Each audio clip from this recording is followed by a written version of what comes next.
See, week 5, full of some crazy high scores all across the board. You, namely, with the highest score of the week. How you feeling about that 140 club?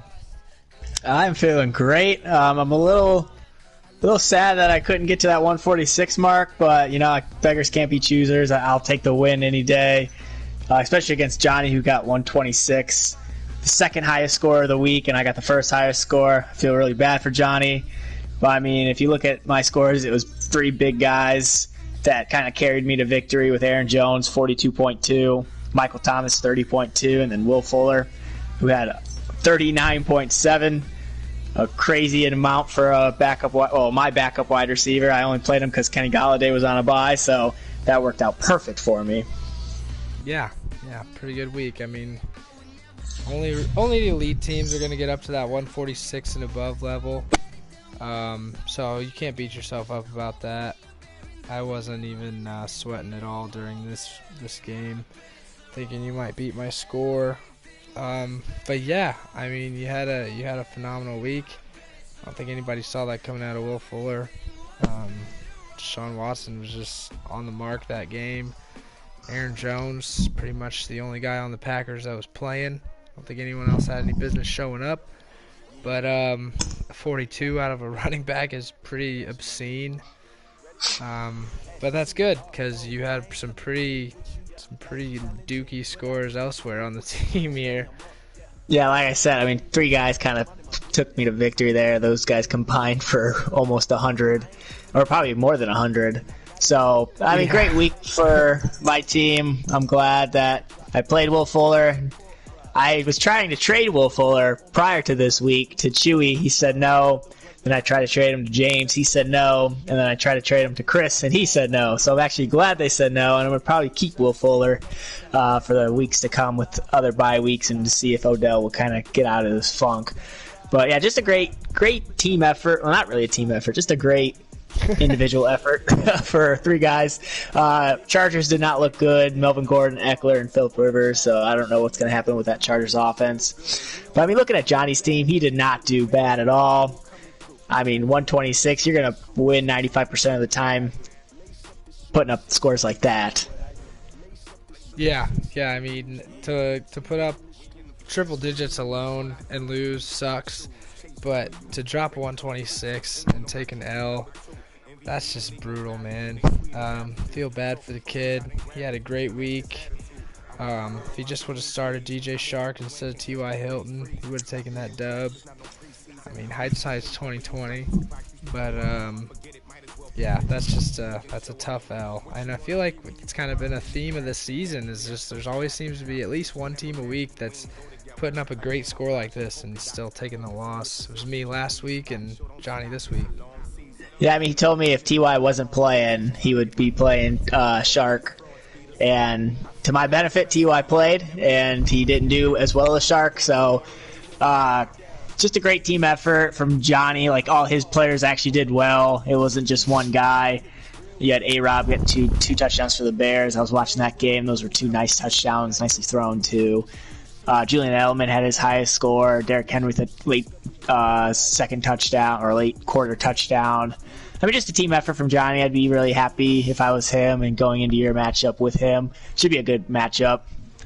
But speaking of your team, can go to the game of the week, which was Ryan and Lubasi. Not too much of a game. Yeah, not too much of a game. Ryan had 116. Lubasi had 181.7. Not 181, just 81. But yeah, 81. Yeah, he wishes he would have dropped 181. Shit. Maybe if he had Christian McCaffrey and Aaron Jones.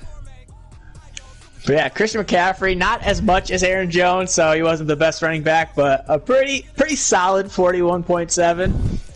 Yeah, Aaron Jones will outscore Christian McCaffrey maybe once all season, and to do it with a 42 over a 41, that's pretty good. Especially since a lot of my players kind of dropped some duds, but the combo of Russell Wilson, who is right now the #1 quarterback in fantasy, Christian McCaffrey, who's the #1 running back in fantasy, and Chris Godwin, who's the #1 receiver in fantasy. we're feeling pretty good over here in Old Town. Wow, Chris Godwin is number one. I did not know that. Oh, and let's not forget the number one tight end in fantasy, Mr. Will Dissly.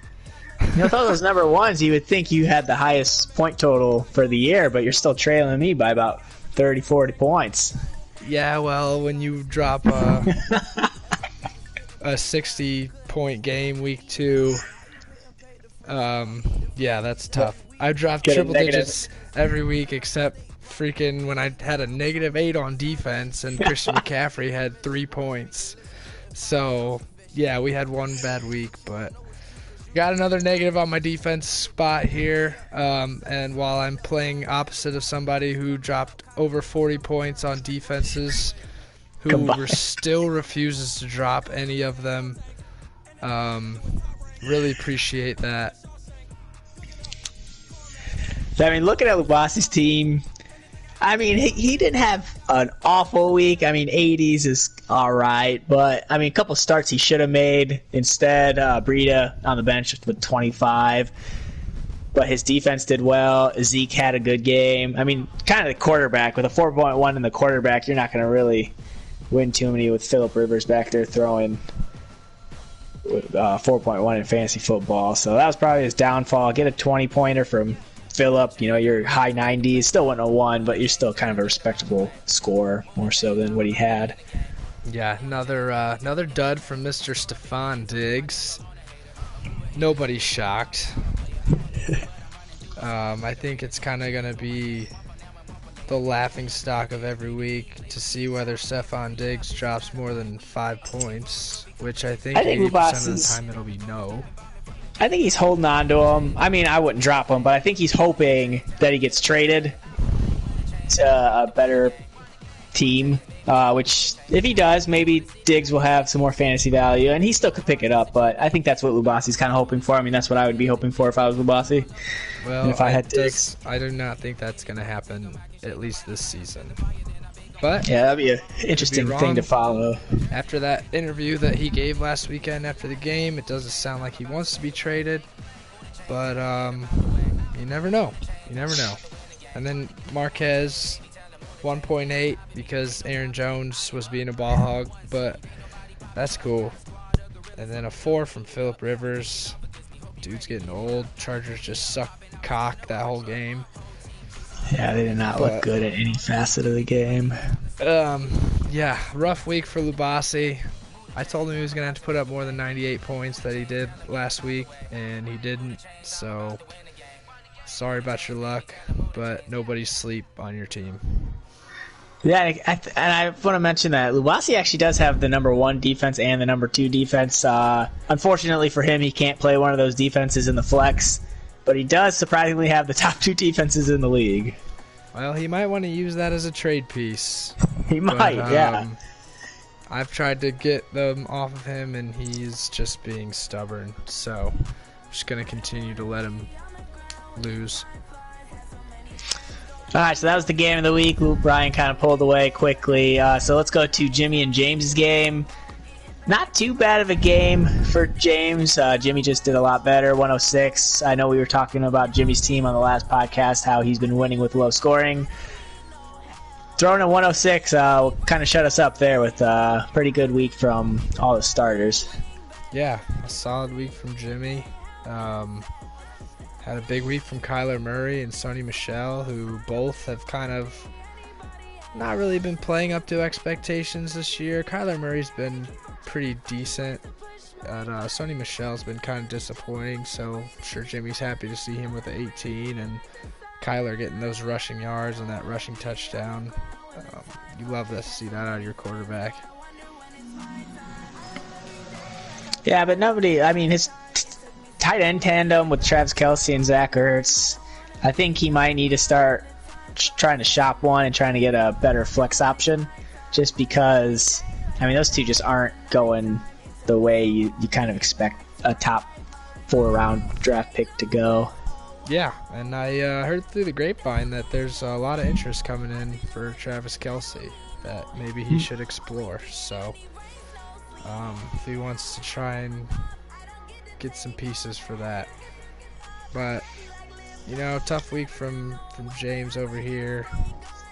Got a 0 from his tight end, some low scores on other spots, and James Conner just outside of last week, just having a very disappointing season for a first-round draft pick. Yeah, Connor's picking it up a little bit. Last 2 weeks, like you said, double digits, which is kind of what you want from a first-round pick, maybe a little bit more. But Mark Ingram's been his most consistent. That was a very good pickup by him.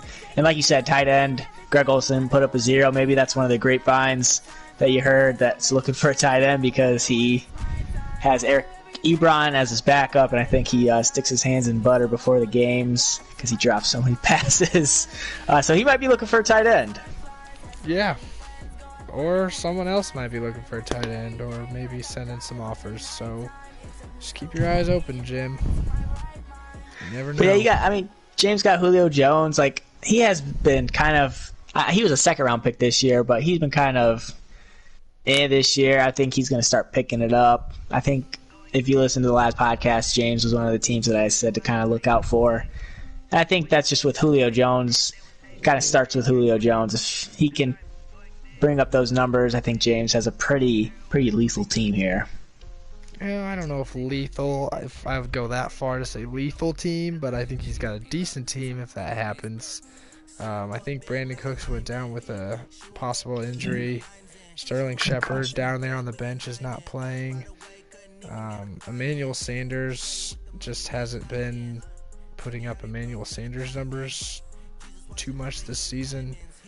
It'll be interesting to see what happens with that David Johnson injury because he does have Chase Edmonds down there on the bench who had a good week. So, yeah, I think James definitely has a good team here, but lethal is a pretty strong word. I like his team enough to say lethal. I think James Conner's turning that edge. Mark Ingram's been great, like I said. I think his team's got some momentum. I think watch out whoever has him next week. I'm not too sure. I think he'll put up a big score next week. But going to the next game, we have the 0-5 Lay the Wood, Rudy versus the Chewy. Defeated team. Chewy kind of pulled away and didn't really look back when Deshaun Watson was just throwing dimes out there to Will Fuller all game. Didn't really stand a chance, did he? Chewy with a 0. Sammy Watkins got hurt in like the first quarter, I think, of that game. And he still put up 112, so very good week by Chewy. Yeah, when you have one player that puts up more than half of your opponent's total score, odds are you're probably going to win unless you don't start the rest of your team. So I'm sure Rudy was watching that Texans game and probably just gave up after that because, what are you going to do? 41 points and, your team's dropped 70. That's brutal, dude. Looking at Rudy, though, LaShawn McCoy put up 0.3 and Mike Evans put up 0. So you can't really expect his team to do all that well when you combined for two people at 0.3. When Mike Evans is on the same team with the number one wide receiver in fantasy, it's tough out there. It's tough to get targets when your teammate's nickname is Sticky Fingers. What are you going to do? Chris Godwin's just a ball magnet. So I don't mean to pick on Rudy, but if you combined Chewy's top 3 scores with Deshaun Watson, David Johnson, Delvin Cook, those 3 alone just beat Rudy. They alone got 77.1. That is just not how you want to see your team perform. I think Rudy can turn it around. He's got pieces here, but that Eagles defense, that was a hell of a week. Wouldn't have got him the win, but a hell of a week. It was. And Tevin actually got close. He would have got 110. Coleman's back now too. So if you would have had Tevin Coleman and the Eagles defense in there, would have won the game. Because the Bills got 12, so yeah, he would have. But he would have got 100. That would have been a good play. That would have made this game a lot closer. But yeah, Rudy's team just kind of pulled away. I sound like a broken record, but those first 3 that we just talked about is his team.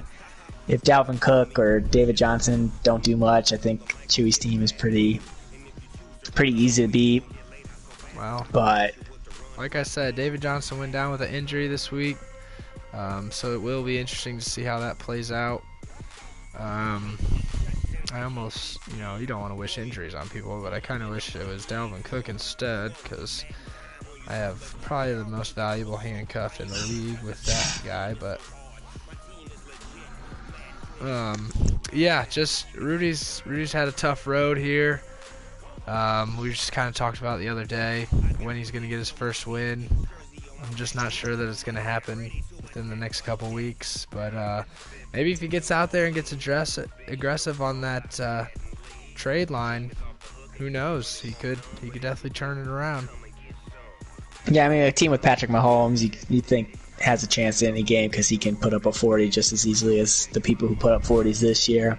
But just going to the next game, we got Chris and Matt, which I thought was going to be a pretty good matchup. Kind of Matt pulled away this week with pretty good scores from Phillip Lindsay, Fournette, and even Winston put up 17.5. Juju got a touchdown. He looked actually pretty okay this game. I mean, good week for Matt. 109 is very good. Got that triple digits. Gotta think, the Steelers just lost their second-string quarterback for probably at least 3 weeks. Took one of the most vicious hits I've seen in a while. Dude was knocked out cold on the field. Yeah, pretty gnarly. But yeah, it'll be interesting to see how that plays out, and maybe the third-string quarterback will like Juju a little more. But yeah, a good week from Matt. 109, can't ever be mad about that one. Evan Ingram out this week. Will be interesting to see how he's got Herndon on the bench, so Chris Herndon's first week back. Maybe he will fire him up, and we'll see what he's looking like this season. Yeah, and then, I mean, going to Chris's team, we've talked about his injury-riddled season so far, and I think he just dropped Antonio Brown this past week, so he's on waivers if anyone wants to play, if anyone wants to pick him up. But, I mean, Adam Thielen came back to life after Kirk Cousins and Adam Thielen kind of went at it. Adam Thielen said, "Give me the ball," and he performed. And Kirk Cousins gave him the ball, and 25 was pretty good. That fucking ball, dude. I think he had 9 catches, 130. It's a good week from Thielen, but I mean, Tyler Boyd got a touchdown, late game touchdown, which kind of made that game interesting. But nothing really too much. Might be looking for a tight end. Delaney Walker with 1 point. Yeah, last week I think he got like a 0.3. So yeah, another tight end that Jimmy could trade with. I'm sure Chris would like a tight end to fill that void there. Yeah, but yeah, not a super close game. Matt's team looked good this week. Chris's team, like you said, riddled with some injuries, so hopefully he'll be able to turn it around and bounce back from that. And then we got our final game of the week. I think was probably one of the closest games other than mine and Johnny's game. You had Joey and Dom. I was watching this game pretty closely during the 1 o'clock games, and it looked like Dom had a pretty good hold on this game.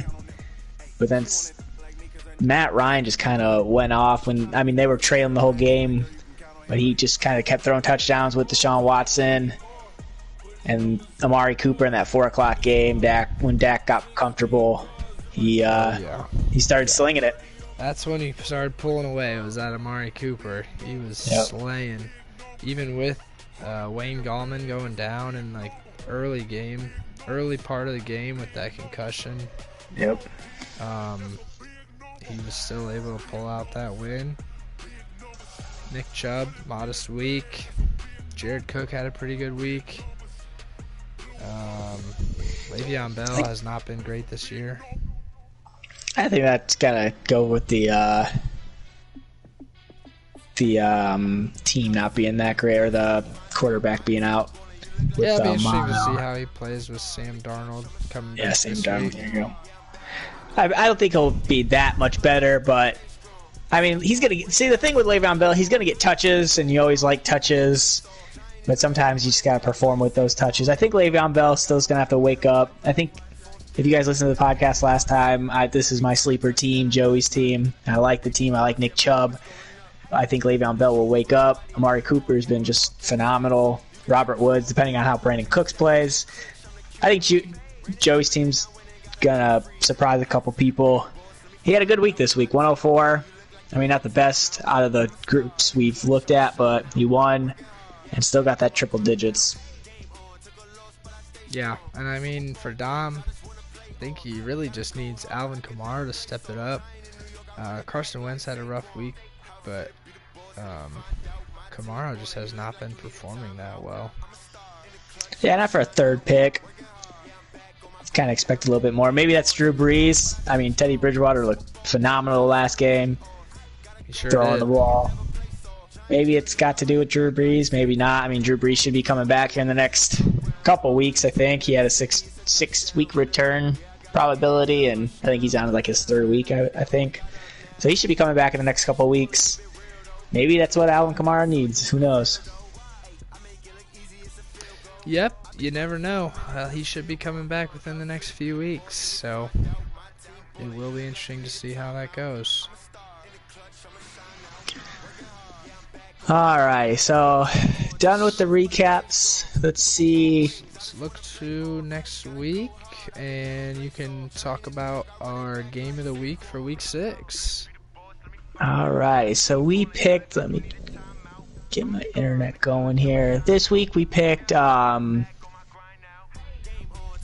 and James to be game of the week. I think this was kind of just solely on the projections.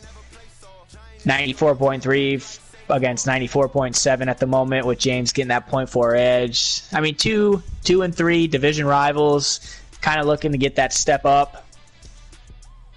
I think this is going to be a good game. It's going to be a really good dogfight. James' team has not been performing well, and Matt's kind of coming out of that funk. I think Matt started 0-3, and now he's got a 2-game win streak, and I think James started 2-1 and has got a 2-game losing streak. So I think this game will be a good game. We're going to have to watch injuries because I see those questionable marks for Julio Jones and Brandon Cooks. Should be a good game. Oh, yeah. I think it definitely will be a good game, assuming all these guys play. Yep. I'm not sure. Then you look at James's bench and got Shepard has already been ruled out. Sanders is questionable, so if he's losing some receivers, he might be hurting at that position.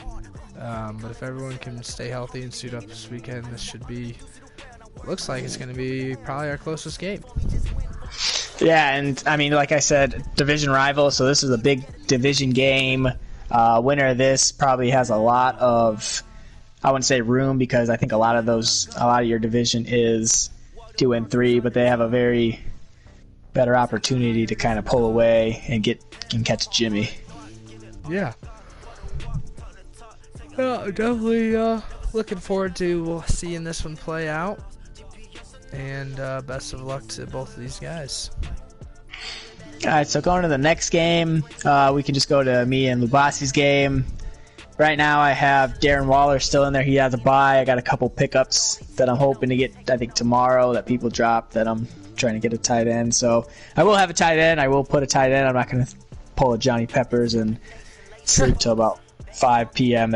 Sunday and not play the tight end. Yeah, that's much appreciated. But I mean, this game's looking pretty close. I think the tight ends I was looking at had a projection of like 5. So if you put 5 in that tight end spot, 96 to 95. I don't know, Lubasi, Tyreek Hill's questionable. He might play this week, but again, you have to question how much he's going to actually play if he's cleared to play. I bet he doesn't take a full workload in. Yeah. Patriots are playing the Lonely Giants, so you're gonna. I'm already assuming Patriots have about a 10 to a 15 there. He went ahead and put Matt Breida in there this week. Change of pace from last week. But yeah, this should be a good game. I think the whole league is rooting for Lubasi to win because your head is the size of a hot air balloon right now, and you think you're not going to lose this season, and I think you're sadly mistaken. Well, when you're putting up points like I am, most points in the league by about 30, and then the closest person after you, so I think I have about 610 Ryan has 580, and then the next closest has like 495. So I'm putting up points. You're putting up points. It's easy to get a big head after that. Yeah, well, you're talking to the guy who's got 240 point weeks, so 140 plus actually. And yeah, so I have speaking of that, yeah, I have 610. Just one more list. 610. Ryan has 580, and then Dom is the next with 498. I just looked at the standings just to get my facts straight, but pretty big discrepancy within those top three, I would think. But I mean, you never know. Lubasi could pull it out. It just takes 1 week, and we'll see. hey, don't sleep on his team. You know, it says it right there in the title.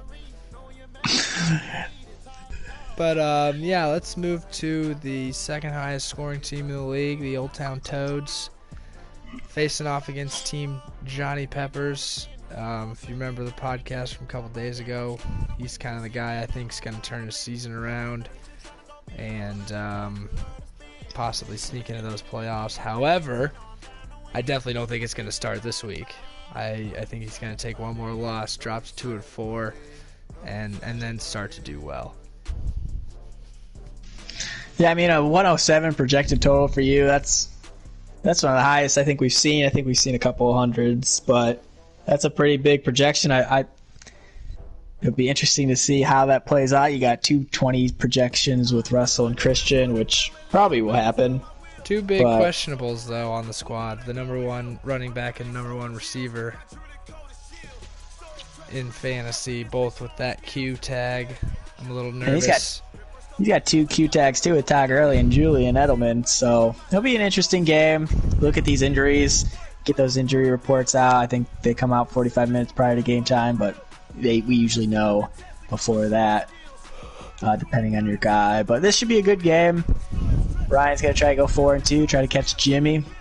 And speaking of Jimmy's team, he's got Chris, I think Chris has the worst bye week players. He's got Marlon Mack, Cohen, Bears deep, Trubisky, who's hurt, and Jacoby Brissett. So he picked up another QB, and he picked up Gardner Minshew from Jags. Yeah, I think he might actually do pretty well. He's been doing really good this season. Saints defense is not superb. I think he could drop a pretty surprising number, but doesn't look like Chris has a defense, so. And he's got Terrell Williams still there with 0.8. So his projected total right now 64. I think it's with 2 guys that aren't going to play, or that he'll change at least. So, you put like a couple 8s in there. He's got probably a good 83 points there. Yeah, and then Jimmy on the other end here. Aaron Rodgers playing the Lions. Sony Michel should have a decent week against the Giants. Not great on defense.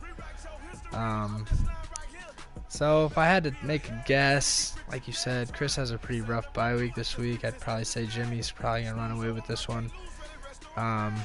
Hope he doesn't, because he's sitting at the top of my division at 4-1, so really help me out if he could take this L.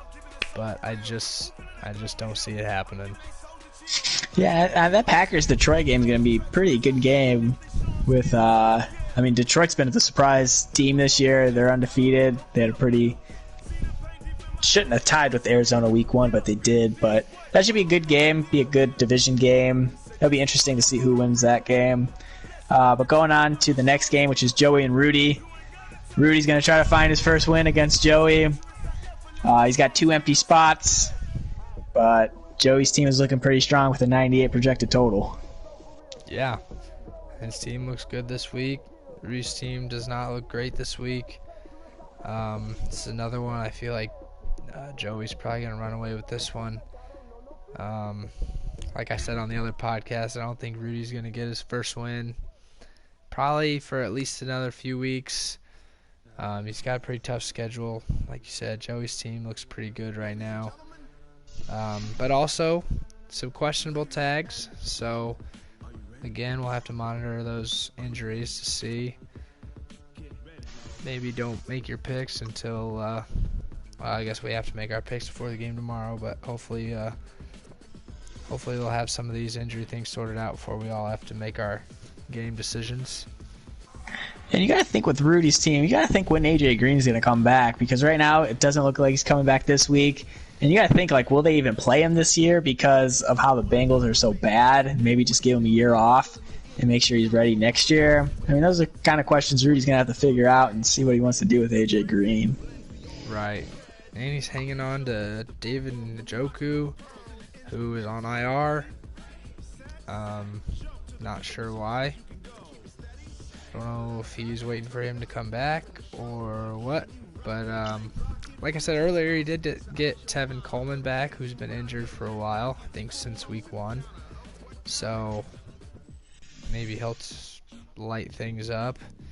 Another guy with 3 defenses here.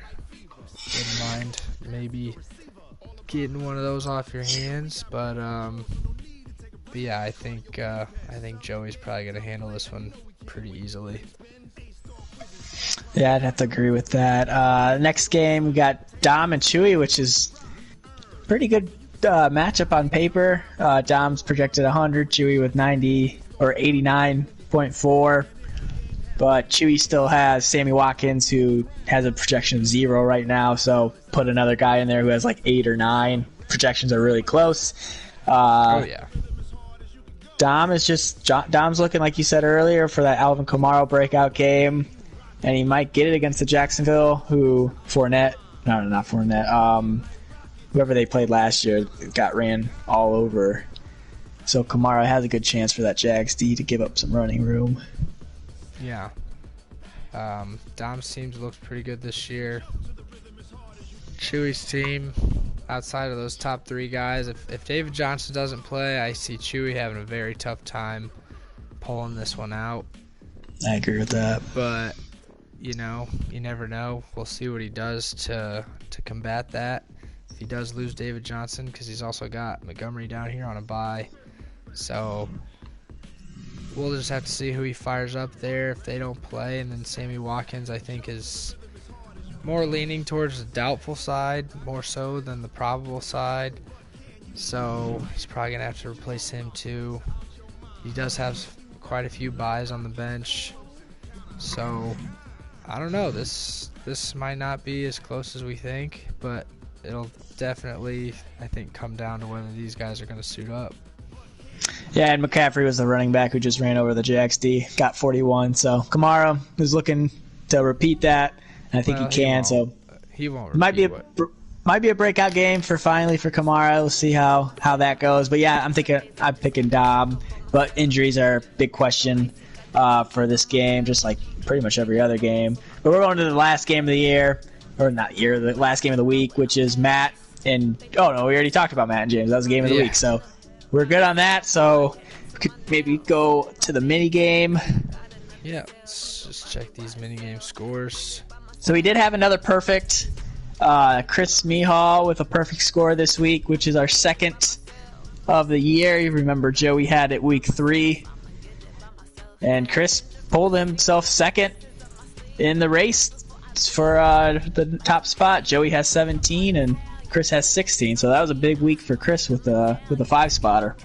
Yeah, and I think it's at least worth noting that Joey was actually just 1 game away from having a second perfect of the year. Yep. He picked James to beat Jimmy. Jimmy pulled out the win, and he missed that one. So almost had 2 perfects, but if we want to just give this a quick recap, I'm sitting in 3rd here with 15. Jacob's got 12. Bossy has 11. He's actually got a 4 this week, so he's creeping back up towards the top. Rudy has 12. Matt has 12. Dom 13. Johnny has 13. Jimmy has 10. Like you said, Joey 17 and Chris 16, and then Chewy has 12 and James has 13. So overall, still pretty close. Everybody's still definitely got a shot. I mean, Chris jumped up quite a bit with that perfect score this week, so anything's possible, even if you're a little bit lower right now. Don't lose hope. Got a long season left ahead of us. Man, I just added those up and had an average of 13. So if you're around 13, which a lot of people are, you're still in that middle of the pack, and just one fiver, it will put you right back in there. So this is getting fun, or this has always been fun, but you're getting in the middle of the week. People are kind of headed out there. Joey 17, I think he's been leading basically the whole since like week 2, so he's been kind of slumbering up there in the top. Maybe somebody needs to get him, dethrone him. I'm not sure how we could do that. This is all on the picker. But yeah, this has been fun. Pretty exciting and good for Rudy because his team blows. So that's exactly why we did this, because we wanted people to still stay interested if they were having an off year, and I think it's worked out so far. But I think that'll pretty much wrap up the Week 5 recap. Like I said, a lot of high scores this week. I think every game had a triple-digit score, so not sure that's going to happen every week, but it was a fun one, and definitely looking forward to this week. Hoping the Old Town Toads can pull out another win, and wish the best of luck to everybody out there. Get your picks in. Hopefully those injuries are settled by then.